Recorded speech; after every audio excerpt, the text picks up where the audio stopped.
ఇంకొక పక్క నాకు విశాఖపట్నం అంటే ఎప్పుడు ప్రత్యేకమైన అభిమానం.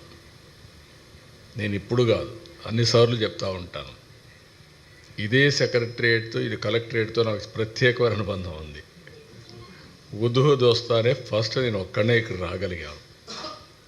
ఫస్ట్ డే ఉదూహుద్ నిన్న సాయంత్రం వస్తే నెక్స్ట్ డే మార్నింగ్ రాలేకపోతున్నానంటే, నేను ఆ రోజు హైదరాబాద్లో ఉండి క్లియర్ అయినాకు వస్తే ఆ ఇంపాక్ట్ ఉండదు, అధికార యంత్రాంగంలో కూడా అలర్ట్నెస్ ఉండదు. నేను అక్కడి నుంచి బయలుదేరాను. డిఫెన్స్ ఒకే మాట చెప్పారు, ఫ్లైట్ కెనాట్ టేక్ ఆఫ్ అని. ఏంటని అడిగాను. వెదర్ ఇది నాట్ కోఆపరేటింగ్, మీరు వెళ్ళడానికి లేదు సార్ అని చెప్పారు. కాదు, ఎక్కడి వరకు వెళ్తే అక్కడికి వెళ్దాం, నేను వెళ్తానన్నాను. నేను వస్తే విజయవాడలో ఆపేశాం. విజయవాడ నుంచి బై రోడ్ రావాలనుకున్నాను విశాఖపట్నానికి.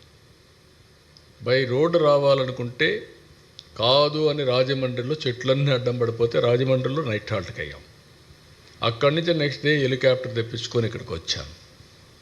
కలెక్టరేట్ కళావిహీనం అయిపోయింది. అన్ని చెట్లు పడిపోయి గందరగోళమైన పరిస్థితి. ఏ హోటల్లో కూడా నీళ్ళు లేని పరిస్థితి. ఇళ్లల్లో నీళ్ళు లేవు, కరెంట్ లేదు, ప్రొవిజన్స్ లేవు. జనజీవనం మొత్తం స్తంభించిపోయింది.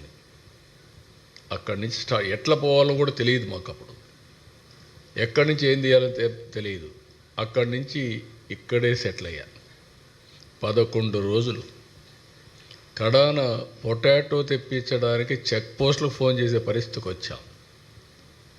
అక్కడి నుంచి నేను చూస్తే ఆ చీఫ్ మినిస్టర్లకు ఫోన్ చేసి, ఊరికే కాదు, మీ గోడౌన్లో ఉండేటి పంపించండి, మేము డబ్బులు ఇస్తాము ఇమీడియట్గా అని చెప్పి తెప్పించాం.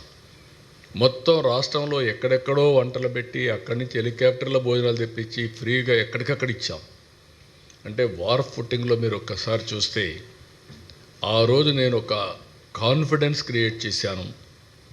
ప్రధానమంత్రి గారు ఒక మాట అన్నారు, నా జీవితంలో ఎప్పుడూ మర్చిపోలేను.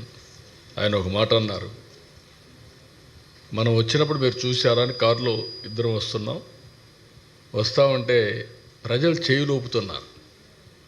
వాళ్ళ ముఖంలో విషాదం ఉన్నా మమ్మల్ని ఆనందంగా స్వాగతం పలుకుతున్నారు, మాకు న్యాయం జరుగుతుందని. అది చూసిన తర్వాత ఏ ప్రభుత్వమైనా సరే ఇనిషియల్గా ప్రభుత్వం పైన వ్యతిరేకత ఉంటుంది. అలాంటి వ్యతిరేకత కూడా లేకుండా వీళ్ళు మనల్ని వెల్కమ్ చేస్తున్నారంటే, స్వాగతం పలుకుతున్నారంటే, it is a new experience for me. నేను చీఫ్ మినిస్టర్ కూడా పనిచేశాను అని చెప్పి ఆయన అన్నప్పుడు నాకు అనిపించింది, విశాఖపట్నంలో ఉండే ప్రజానీకం ఏ విధంగా గుర్తుపెట్టుకుంటారు, ఎంత నమ్మకం ఉందని. ఆ రోజు నేను దీపావళి ఒకే పిలిపించాను. దీపావళి రోజున మీరు కానీ క్రాకర్స్ కాలిస్తే ఫైర్ యాక్సిడెంట్లు అవుతాయి. ఎక్కడ చూసినా చెట్లన్నీ ఎండిపోయి ఉన్నాయి, ఆకులు ఉన్నాయి, చెట్లు ఉన్నాయి, ఫైర్ యాక్సిడెంట్లు అవుతాయి, చేయొద్దంటే ఒక్క క్రాకర్ కాల్చలా. దీపావళి జరుపుకున్నారు, ఎక్కడ టపాకాయలు కాల్చలా.